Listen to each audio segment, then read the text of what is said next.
नमस्कार, news India देख रहे हैं आप। मैं हूं आपके साथ पूजा अग्रवाल और आप देख रहे हैं हमारा खास बुलेटिन संपूर्ण भारत। संपूर्ण भारत में हम आपको दिखाएंगे देश के हर कोने की बड़ी खबरें, कश्मीर से लेकर कन्याकुमारी तक, मणिपुर से लेकर महाराष्ट्र तक, हर राज्य से क्या है बड़ी खबर और क्या है खास, देखिए संपूर्ण भारत।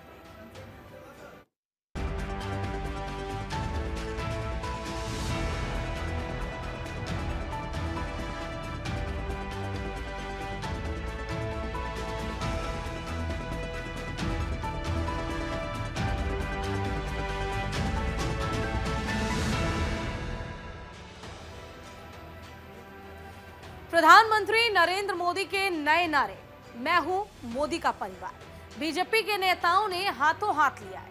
प्रधानमंत्री के नारा देने के बाद बीजेपी नेताओं ने सोशल मीडिया पर अपना बायो बदलकर इसे एक अभियान का रूप दे दिया है। इस अभियान में जेपी नड्डा, गृह मंत्री अमित शाह, राजनाथ सिंह, अनुराग ठाकुर जैसे तमाम बड़े दिग्गज शामिल हैं। बीजेपी इस अभियान को ठीक उसी तरह से आगे लेकर चल रही है जैसे कि 2019 के चुनाव में मैं भी चौकीदार नारे को लेकर आगे बढ़ रही थी। पार्टी उम्मीद कर रही है कि बीजेपी का जीत के लिए ये नारा रामबाण साबित होगा।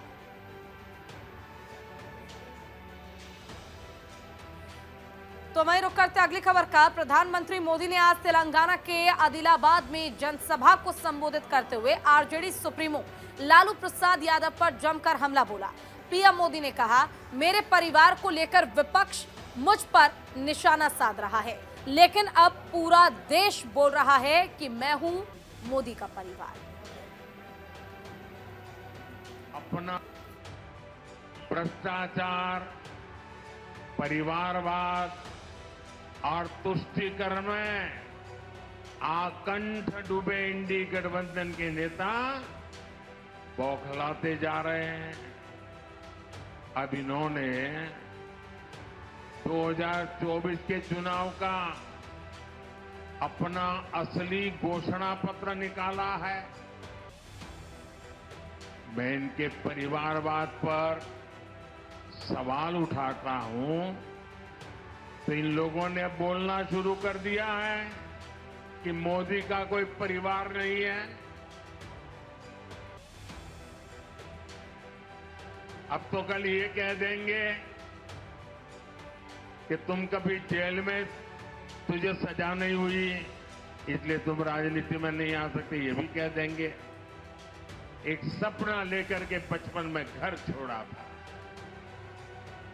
और जब मैंने अपना घर छोड़ा एक सपना लेकर के चला था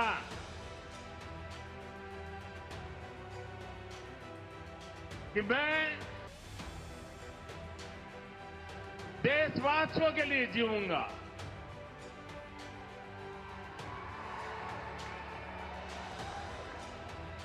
मेरा पल पल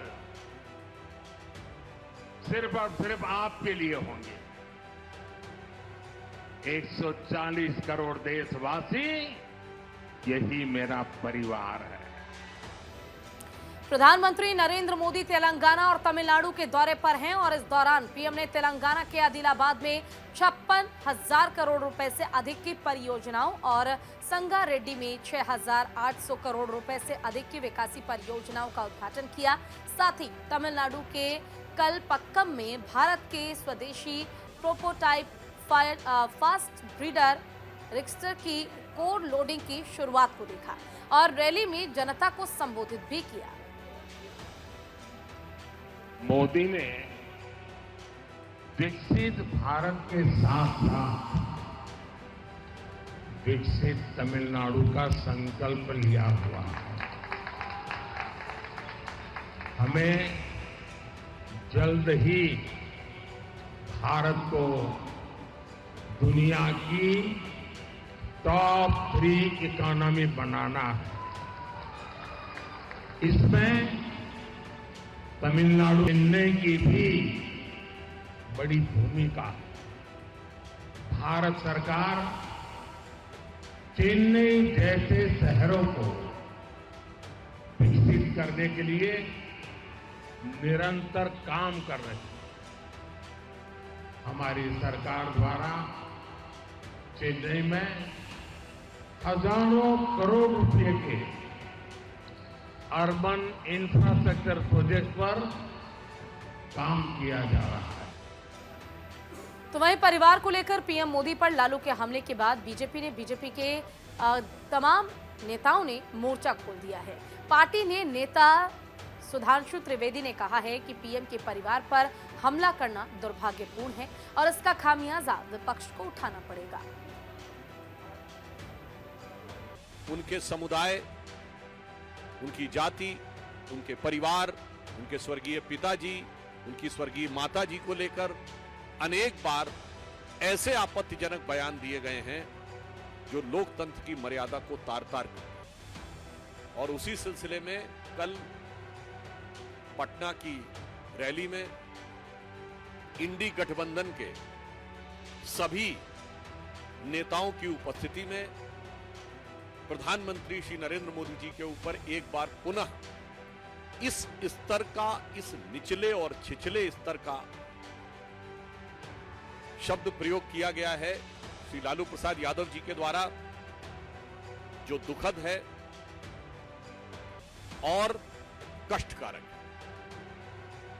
उन्होंने मोदी जी के परिवार के विषय में यह बात कही तो मैं याद दिला देना चाहता हूं कि प्रधानमंत्री श्री नरेंद्र मोदी जी के लिए परिवार पूरा देश है।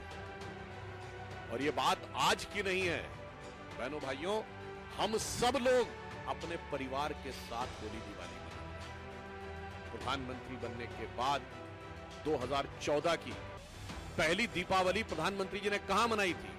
सीमा पर सैनिकों के साथ। ये उनका परिवार है। और उससे लेके आज तक जितनी दीपावली पड़ी है, किसी न किसी सीमा की चौकी पर सुरक्षा बलों के साथ दीपावली मनाई है। ये है उनका परिवार। परिवारवाद वाले बयान पर देश में संग्राम छिड़ गया है। परिवारवाद वाले बयान पर देश में संग्राम के कारण उसके बाद बीजेपी लगातार लालू के बयान पर पलटवार कर रही है। इसी कड़ी में शहजाद पूनेवाला ने भी पलटवार करते हुए कहा है कि पूरा भारत एक परिवार है। स्टालिन के परिवार में उदयनिधि, सोनिया जी के परिवार में राहुल और प्रियंका, मुलायम जी के परिवार में अखिलेश हो सकते हैं, परंतु मोदी के परिवार में हम हैं। नरेंद्र मोदी जी के परिवार में मैं भी हूं और हमारे साथ 140 करोड़ भारतीय हैं।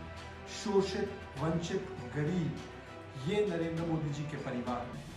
नरेंद्र मोदी जी के परिवार में मैं भी हूं, मैं हूं नरेंद्र मोदी जी का परिवार, हम हैं नरेंद्र मोदी जी का परिवार। चलिए खबरों के बीच वक्त छोड़ से ब्रेक का जल लौटेंगे। चलिए ब्रेक के बाद एक बार फिर से स्वागत है आप सभी का। रुख करते खबरों की ओर। प्रधानमंत्री नरेंद्र मोदी ने तेलंगाना में 56,000 करोड़ से अधिक की कई विकासी परियोजनाओं का उद्घाटन और शिलान्यास किया। इस दौरान तेलंगाना के सीएम रेवंत रेड्डी ने पीएम मोदी को अपना बड़ा भाई बताया। रेवंत रेड्डी ने कहा, हमारे हिसाब से पीएम का मतलब बड़े भाई। अगर बड़े भाई की मदद रही तो हर राज्य के सीएम उनके क्षेत्र में कुछ तरक्की कर सकते हैं और हम 5,000 अरब डॉलर की अर्थव्यवस्था बनने के महत्वाकांक्षी लक्ष्य में योगदान देना चाहेंगे। साथियों, तेलंगाना के लोग ये जान चुके हैं कि परिवारवादी पार्टियों के चेहरे अलग हो सकते हैं, लेकिन चरित्र एक ही होता है। और ये चरित्र क्या है? दो पक्की चीजें हैं उनके चरित्र में, एक झूठ, दूसरा लूट। तेलंगाना में जैसे टीआरएस के बीआरएस बनने से कुछ नहीं बदला था, वैसे ही बीआरएस की जगह कांग्रेस से आने से कुछ नहीं बनने वाला, क्योंकि एक ही चट्टे बट्टे के लोग हैं ये। बीआरएस ने अपनी सरकार में कालेश्वरम प्रोजेक्ट जैसे घोटाले किए, कांग्रेस की सरकार उस पर कार्रवाई करने के बजाय फाइलों को दबाकर बैठ गई। तुम भी भले हम भी भले, तुमने खाया मैं खाऊंगा, यही करते हैं। राष्ट्र के विकास के लिए भाजपा का यही कमिटमेंट है, जिसके कारण तेलंगाना के भी लोग पूरे जोश से कह रहे हैं। तेलंगाना के गांव-गांव से आवाज आ रही है, नौजवान भी बोल रहा है, बुजुर्ग भी बोल रहे हैं, महिलाएं भी बोल रही हैं, शहर वाले भी बोल रहे हैं, किसान भी बोल रहा है, मजदूर भी बोल रहा है। अब की बार 400 पार, अब की बार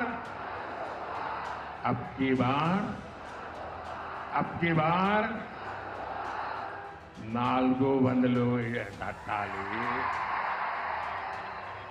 पिछले 10 वर्षों में हमारी सरकार ने तेलंगाना के विकास के लिए कहीं ज्यादा राशि खर्च की है। हमारे लिए विकास का मतलब है गरीब से गरीब का विकास, दलित, वंचित, आदिवासियों का विकास। हमारे इन प्रयासों का परिणाम है कि आज 25 करोड़ लोग गरीबी से बाहर आ चुके हैं। ये हमारी गरीब कल्याण योजनाओं की वजह से मुमकिन हुआ है। विकास के इस अभियान को अगले 5 वर्षों में और तेजी से आगे बढ़ाया जाएगा।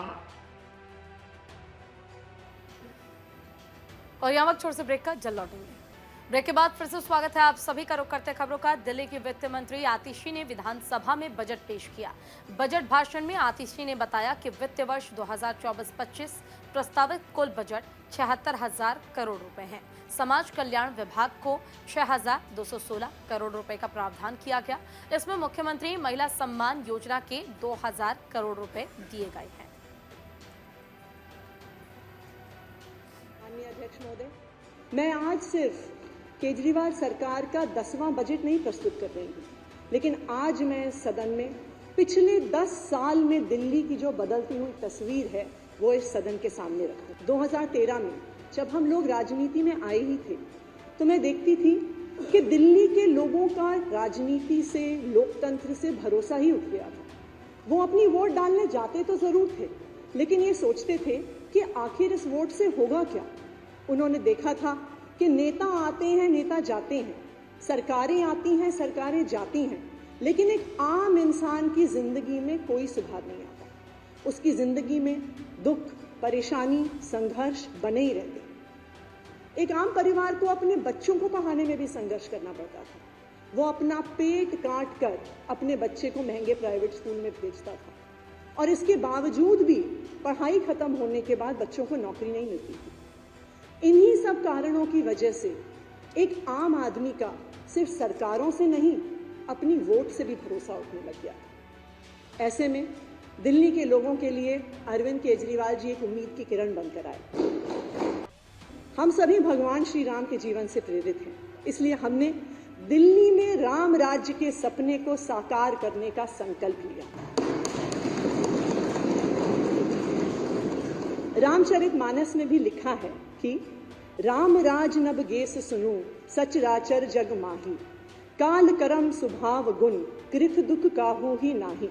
अर्थात श्री राम के राज्य में जड़ चेतन सारे जगत के काल, कर्म, स्वभाव और गुणों से उत्पन्न हुए दुख किसी को भी नहीं होते। और इसी राम राज्य के सपने को साकार करने के लिए हम पिछले 9 साल से दिन रात मेहनत कर रहे हैं। हमने 9 सालों में दिल्ली के हर इंसान की जिंदगी को बेहतर बनाने का प्रयास किया। दिल्ली के मुख्यमंत्री अरविंद केजरीवाल ने बजट पेश होने के बाद प्रेस कॉन्फ्रेंस की। सीएम केजरीवाल ने इस बजट को राम राज्य का बजट बताया। इसके साथ ही उन्होंने दुनिया के सबसे बड़े महिला सशक्तिकरण कार्यक्रम का ऐलान किया। इस योजना के तहत हर महिला को हर महीने 1000 रुपए देने वाली योजना का भी जिक्र किया गया। सीएम केजरीवाल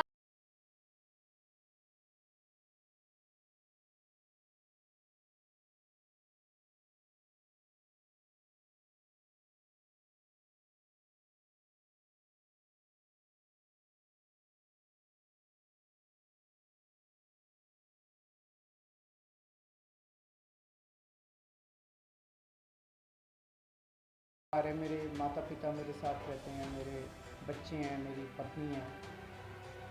मैं जैसे अपने परिवार का ख्याल रखता हूँ, ऐसे ही मैंने कोशिश की है कि दिल्ली में रहने वाले हर परिवार का हिस्सा बन के, चाहे उनका भाई बन के, चाहे उनका बेटा बन के, उस परिवार का मैं ख्याल रखूँ। दिल्ली के जितने बच्चे हैं उनको मैं अपना बच्चा मान के उनको अच्छी से अच्छी शिक्षा देने का मैंने कोशिश की है। मेरी कोशिश रही कि जैसी शिक्षा मेरे बच्चों को मिली उस वैसी अच्छी शिक्षा दिल्ली के हर बच्चे को मिले।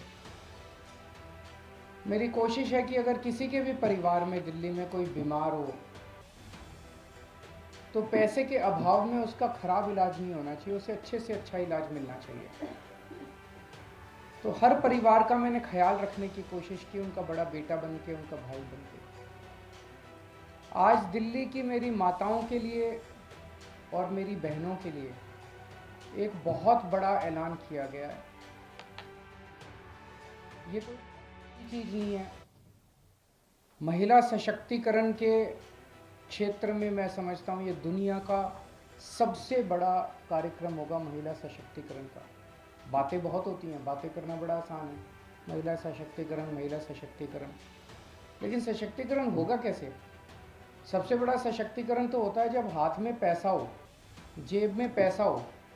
जेब में जब पैसा होता है तो आदमी पावरफुल महसूस करता है, पावर महसूस करता है। तो अगर महिलाओं के हाथ में, उनकी जेब में पैसा डालेंगे तभी तो महिलाएं सशक्तिकरण महसूस करेंगी। ब्रेक के बाद फिर से स्वागत है आप सभी का। बिहार के पूर्व मुख्यमंत्री लालू प्रसाद यादव ने पीएम मोदी के परिवारवाद वाले तंज पर चारों तरफ से वो घिरते नजर आ रहे हैं। बीजेपी नेता रविशंकर प्रसाद ने कहा, पीएम मोदी का हृदय बहुत बड़ा है, उसमें पूरा देश है। पीएम मोदी इस पूरे देश को अपना परिवार मानते हैं। तरह की बेशर्मी भरी बात लालू प्रसाद बोलते हैं, जिनकी पूरी राजनीति मुस्लिम परस्ती पर रहती है, जिनके राज्य में पीएफआई आगे बढ़ते हैं, जिनके शासन में वोट के लिए आतंकवादियों से समझौते करने की बात होती है, वो फेक हिंदू कहते हैं। नरेंद्र मोदी राम भक्त हैं, सनातन भक्त हैं। वो व्यक्ति 11 दिन नारियल पानी पर रहते हैं प्रभु राम के लिए, जब वो जाते हैं प्रतिष्ठान में भाग लेने। तो उनके बारे में सीख लेनी है लालू प्रसाद से। शर्म आती है कि बिहार के मुख्यमंत्री भारत के प्रधानमंत्री के बारे में इस तरह की शर्मनाक बातें करते हैं। मैं इसकी भर्त्सना करता हूं। छत्तीसगढ़ के मुख्यमंत्री विष्णुदेव साय ने लालू प्रसाद यादव के परिवारवाद वाले बयान पर तंज कसा है। उन्होंने कहा है कि पीएम मोदी के परिवार जितना बड़ा तो किसी का परिवार नहीं है। उनके परिवार में 140 करोड़ सदस्य हैं। वो 140 करोड़ के परिवार के मुखिया हैं। ये भारतीय जनता पार्टी के 7वां मोर्चा का संयुक्त बैठक है और इस बैठक में हमारे क्षेत्रीय संगठन मंत्री श्री अजय जामवाल जी, हमारे प्रदेश के एसोसिएशन अध्यक्ष श्री किरण देव जी, हमारे डिप्टी सीएम साहब अरुण साव जी और सभी मोर्चों के प्रभारी और अध्यक्षगण और पूरे प्रदेश से 7वां मोर्चा के कार्यकर्ता भारी संख्या में आए हुए हैं। और ऐसे अवसर में आज बहुत लोग कांग्रेस पार्टी छोड़कर भारतीय जनता पार्टी प्रवेश किए हैं, जिसमें बिलासपुर जिला पंचायत के अध्यक्ष भी हैं, 2-3 और जिला पंचायत के सदस्य हैं। मंतूराम पवार जो पूर्व विधायक हैं वो भी कांग्रेस छोड़कर भारतीय जनता पार्टी में आए हैं और ऐसे बहुत से लोग आज भारतीय जनता पार्टी ज्वाइन किए हैं। तो वहीं दिल्ली बजट को लेकर पक्ष विपक्ष का क्या कुछ कहना है, आइए आपको सुनवाते हैं। सुनिए। बढ़ रही है, और हमें इस बात की खुशी है कि जिन सपनों के साथ दिल्ली के लोगों ने अरविंद केजरीवाल को मुख्यमंत्री बनाया, जितना वादा किया था अरविंद केजरीवाल जी ने दिल्ली के लोगों से, उस वादे से भी ज़्यादा हर बजट में एक नया अध्याय जो है ये सरकार जोड़ रही है। दिल्ली की महिलाओं के लिए बहुत बड़ा दिन है कि आज उनके बेटे अरविंद केजरीवाल जी ने दिल्ली की महिलाओं को जो सौगात दी है, जिस राम राज की अवधारणा को पूरा करने का काम किया है, वो बहुत बड़ी सौगात हमारी दिल्ली की बहनों को, बेटियों को, माताओं को जो 18 वर्ष से ऊपर की हैं, उनको 1000 रुपये महीने की उनके अकाउंट में जो सम्मान राशि देने का काम आज मुख्यमंत्री जी ने किया है। तो निश्चित रूप से यही राम राज्य है जिसकी अवधारणा हम करते हैं। ये वही राम राज्य है जहाँ की प्रजा सुखी हो, जहाँ के लोग सुखी हों। वो राम राज्य है जहाँ लोगों को उनकी मूलभूत सुविधाएँ मिलने का काम हो। आदरणीय प्रधानमंत्री श्री नरेंद्र मोदी जी के आह्वान में पूरा राष्ट्र राममय है, तो अब राम मंदिर विरोधी हमारे माननीय केजरीवाल जी जो दिल्ली के मुख्यमंत्री हैं, वो भी राममय होने का प्रयास कर रहे हैं। लेकिन एक सरकार जो सर से लेके पांव तक भ्रष्टाचार में डूबी हुई है, उसको राम राज्य का बजट पेश करने वाली बात शायद शोभा नहीं देती। अगर आप बजट देखें तो उसमें कुछ भी नया नहीं है, कुछ भी इनोवेटिव नहीं है, कुछ भी विकास के हित में नहीं है। दिल्ली शराब नीति घोटाले में ईडी अब तक सीएम अरविंद केजरीवाल को 8 समन भेज चुकी है। केजरीवाल 8 समन पर भी पेश नहीं हुए हैं। उन्होंने ईडी को जवाब भेजकर 12 मार्च के बाद का समय मांगा और कहा कि वो वीडियो कॉन्फ्रेंसिंग के जरिए जवाब देंगे।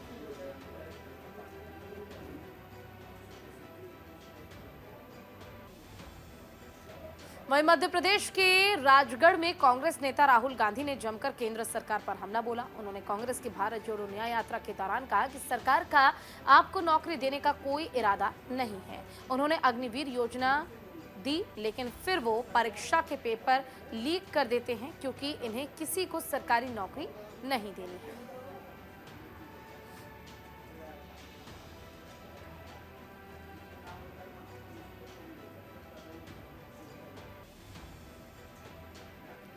यहाँ वक्त छोड़ से ब्रेक का चलो लौटेंगे।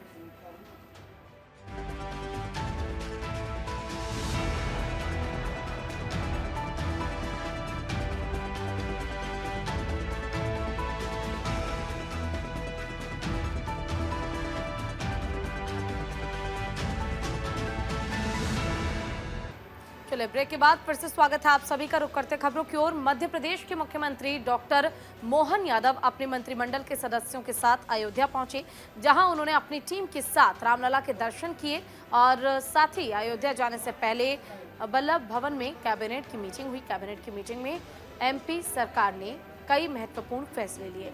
मीटिंग के दौरान सीएम मोहन यादव ने प्रदेश के सभी देव स्थानों की सूरत बदलने का प्रस्ताव रखा है। वहीं सीएम मोहन यादव ने कहा कि पूरे देश पीएम मोदी का परिवार है। हम सब भारतवासियों को गर्व होना चाहिए कि पीएम मोदी हमारे देश का नेतृत्व कर रहे हैं।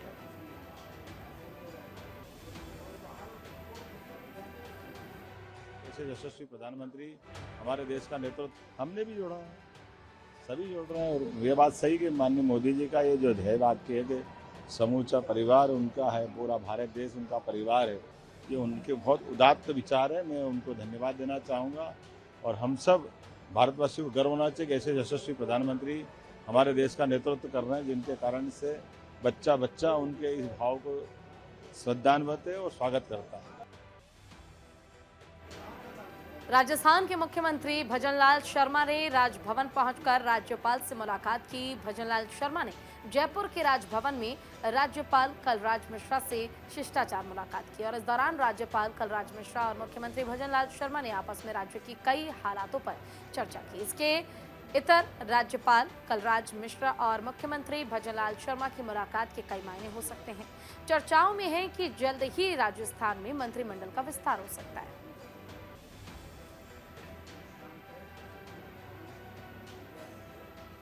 राजस्थान के जयपुर में अक्षय पात्र के पास बिल्डिंग का बेसमेंट गिरने से बड़ा हादसा हो गया। बिल्डिंग के मलबे में दबने से 3 लोगों की मौत हो गई। दरअसल कलेक्ट्रेट कंट्रोल में बिल्डिंग गिरने की सूचना मिली थी, जिसके बाद रेस्क्यू टीम मौके पर पहुंची और मलबे में दबे तीनों लोगों को तुरंत अस्पताल पहुंचाया गया, जहां डॉक्टरों ने तीनों को मृत घोषित कर दिया। राजस्थान के जयपुर में विद्याधर नगर मंदिर में मोड़ के पास आग लग गई। बताया जा रहा है कि 6 सिलेंडर फटने से आग लगी है। कई किलोमीटर तक आग का धुआं उठा। सूचना के बाद दमकल की कई गाड़ियां मौके पर पहुंची और आग पर काबू पाया गया।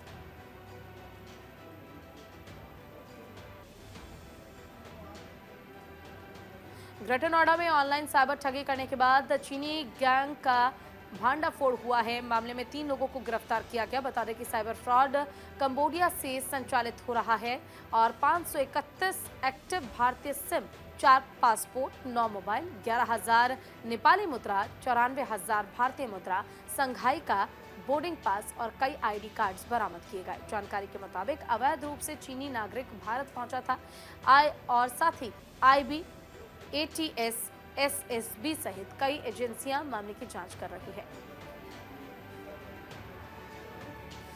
पंजाब विधानसभा बजट सत्र का चौथा दिन काफी हंगामेदार रहा, जिसमें सीएम भगवंत मान और प्रताप सिंह बाजवा के बीच काफी नोकझोंक हुई। पंजाब विधानसभा में किसान आंदोलन के दौरान शुभकरण की मौत को लेकर मान और बाजवा में जमकर बहस हुई। इसको लेकर दोनों ही अपनी सीट से खड़े होकर बहस करने लगी। विधानसभा में हालात इतने ज्यादा बिगड़ गए कि सीएम भगवंत मान ने कहा कि राहुल गांधी और सोनिया गांधी किसके साथ बैठते हैं, मेरे साथ। क्या आप कभी उनके साथ बैठे हैं? एक तरफ आप हमारे साथ सीट बंटवारे पर समझौता कर रहे हैं और जाओ और उनसे कहो कि वो हमारे लिए कुरुक्षेत्र, दिल्ली और गुजरात में लोकसभा सीटें न दें। और इस दौरान पंजाब विधानसभा अध्यक्ष कुलतार सिंह संधवान ने शांति बनाने को कहा, लेकिन विधानसभा में हंगामा को देखते हुए विधानसभा अध्यक्ष ने कार्यवाही को 15 मिनट के लिए स्थगित कर दिया। साहब ने जिन्होंने मर्जी कही देन कस्टोडियन ने बाजवा साहब अपनी गल मानते नहीं ना। पहले मुख्यमंत्री साहब लीडर ऑफ दी हाउस ने बोल सकते हैं, लेट हिम कंप्लीट। मुख्यमंत्री साहब ने अपनी गल पूरी रखन दियो। लोकसभा च हो, ਤੁਹਾਨੂੰ पता है कि राज्यपाल का भाषण डिस्टर्ब नहीं करीदा हुंदा, राष्ट्रपति का भाषण डिस्टर्ब नहीं करीदा हुंदा। मुख्यमंत्री साहब अपनी गल पूरी रखन दियो। आज पढ़ूंगा एनू पढ़ूंगा। चलो ऐ करो, यही डिबेट करनी है। बैठो जिथे झूठ होया टोक दियो, जिथे झूठ होया टोक दियो। हाँ, ठेका ले रखे तुम भारत की राजनीति का। हाँ, समगलर कीतियां हुई पुरानी कहने असी कहा जा मटीरियल आ गया, चुप कर जाओ। हाँ, चंडीगढ़ नगर निगम के सीनियर डिप्टी और डिप्टी मेयर का चुनाव हुआ, जिसमें बीजेपी ने आम आदमी पार्टी के उम्मीदवार को हरा दिया है। बीजेपी उम्मीदवार को 19 वोट मिले, वहीं आम आदमी पार्टी और कांग्रेस के संयुक्त प्रत्याशी को 17 वोट मिले, जबकि 1 वोट को इनवैलिड करार दिया गया है। इसके साथ ही बीजेपी के सीनियर डिप्टी और डिप्टी मेयर कब्जा जमा चुके हैं। वहीं आम आदमी पार्टी और कांग्रेस के पार्षदों ने मतपत्रों से छेड़छाड़ का आरोप लगाते हुए चुनाव का बहिष्कार कर दिया। वक्त छोड़ से ब्रेक का, जल्द लौटेंगे।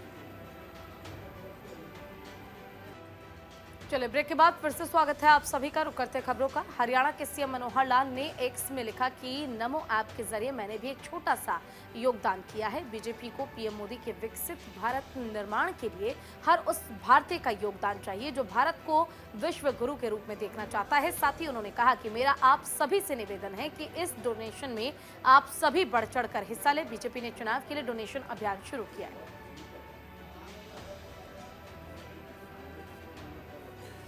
बिहार के पूर्व मुख्यमंत्री लालू प्रसाद यादव ने पीएम मोदी पर टिप्पणी की, जिसमें उन्होंने पीएम मोदी को कहा कि आपका कोई परिवार नहीं है और आप हिंदू भी नहीं हैं। इसको लेकर हरियाणा के गृह मंत्री अनिल विज ने लालू यादव पर पलटवार किया। उन्होंने कहा कि लालू यादव करे कि उन्होंने राम जन्मभूमि के लिए आंदोलन कर रहे लाल कृष्ण आडवाणी जी के रथ को रोक दिया था और नरेंद्र मोदी ने राम मंदिर का निर्माण करके दिखाया है। इससे साफ है कि असली हिंदू कौन है।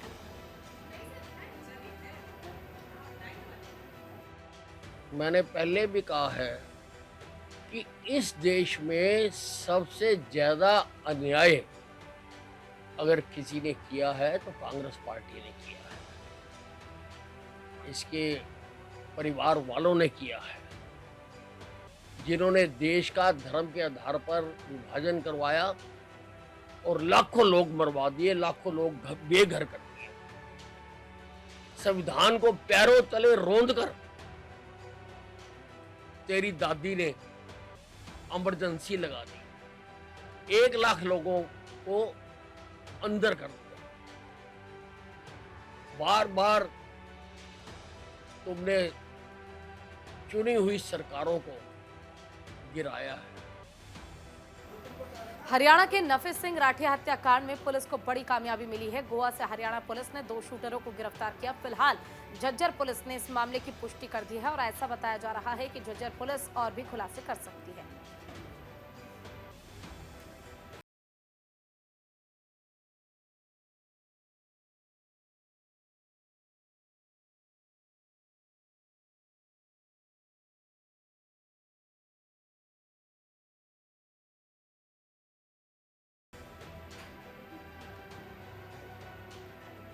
हिमाचल की महिलाओं के लिए खुशखबरी है। अब 18 से 80 साल तक की महिलाओं को घर बैठे हर महीने सरकार की तरफ से 1500 रुपए दिए जाएंगे। सीएम सुखविंदर सिंह सुक्खू ने महिला सशक्तिकरण को लेकर बड़ी घोषणा की। आपको बता दें कि विधानसभा चुनाव होने से पहले मोदी वाली गारंटियों में से एक ये योजना है और इस दौरान सीएम सुक्खू ने कहा ये पहल इंदिरा गांधी सुख सम्मान निधि पर सालाना 800 करोड़ रुपए खर्च किए जाएंगे और इस योजना के तहत 5 लाख महिलाओं को कवर किया जाएगा।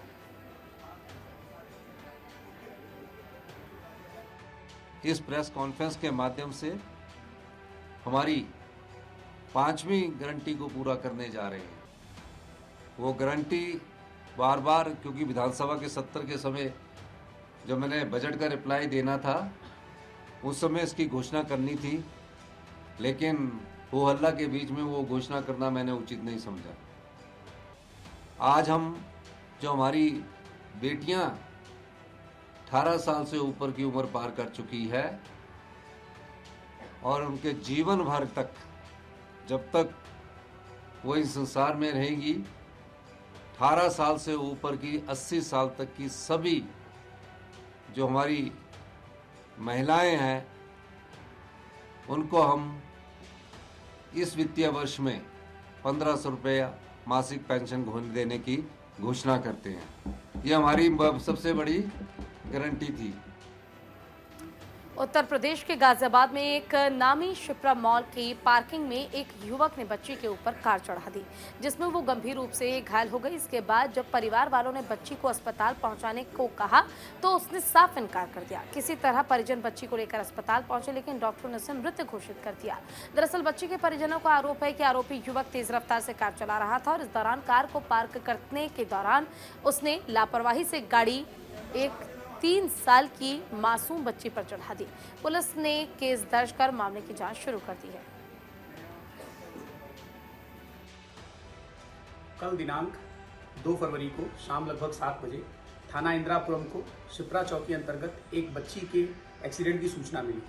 तत्काल शिप्रा चौकी इंचार्ज जब मौके पर पहुंचते हैं तो पूरी घटना इस प्रकार थी कि एक व्यक्ति द्वारा शिप्रा चौकी अंतर्गत मॉल घूमने आते हैं और वह अपनी गाड़ी को पार्किंग में लगाने के लिए वैले के अंतर्गत वैले में काम करने वाले विनीत सेठी को देते हैं। विनीत सेठी उस गाड़ी को पार्किंग में ले जाते समय लापरवाही पूर्ण गाड़ी चलाते हुए वहां पर पहले से घूमने आए एक दंपति के साथ उनकी लगभग 3 वर्षीय बच्ची को टक्कर मार देती है, जिसके उपरांत उसको हॉस्पिटलाइज कराया जाता है, जहां बच्ची की मृत्यु हो जाती है। रोहतक के सांसद डॉक्टर अरविंद शर्मा ने ओलावृष्टि से खराब हुई फसलों को लेकर खेतों का दौरा किया है, जहां पर पकासमा गांव के खेतों में जाकर किसानों से मुलाकात कर खराब हुई फसल का आंकलन किया गया। वहीं सांसद ने किसानों के सामने अधिकारियों से इस संबंध में बातचीत की। वहीं सांसद ने किसानों को भरोसा दिलाते हुए कहा कि सरकार इस बारे में चिंतित है, सरकार उनके साथ खड़ी है, किसानों को पूरा मुआवजा दिया जाएगा। ओलावृष्टि से रोहतक जिले के 21 से 22 गांव प्रभावित हुए हैं और पाकसवा गांव में मैं खड़ा हूं। मैंने खुद जो है मुआवजा मौका मुआयना किया है और इसमें देखने से ये पाया है कि पाकसवा गांव का ज़्यादातर जो है खेत बिल्कुल जो है इसमें ओलावृष्टि से प्रभावित है, 100 के 100% प्रभावित है। पश्चिम बंगाल के मुख्यमंत्री ममता बनर्जी का अपनी संस्कृति के प्रति प्यार किसी से छुपा नहीं है। इस बार मौका था पूर्वी मेदिनीपुर में एक सरकारी वितरण कार्यक्रम का, लेकिन जब सरकारी कार्यक्रम में पारंपरिक ढोल बजाना शुरू हुआ, तब बंगाली गीत गुनगुनाए जाने लगे तो मुख्यमंत्री खुद को रोक नहीं पाई और उन्होंने खुद ढोल बजाना शुरू कर दिया। इसके बाद ममता बनर्जी ने वहां मौजूद महिलाओं के साथ पारंपरिक नृत्य भी किया। सीएम का ये वीडियो सोशल मीडिया पर तेजी से वायरल हो रहा है। और इसी के साथ फिलहाल के लिए संपूर्ण भारत के इस खास बुलेटिन में इतना ही। नमस्कार।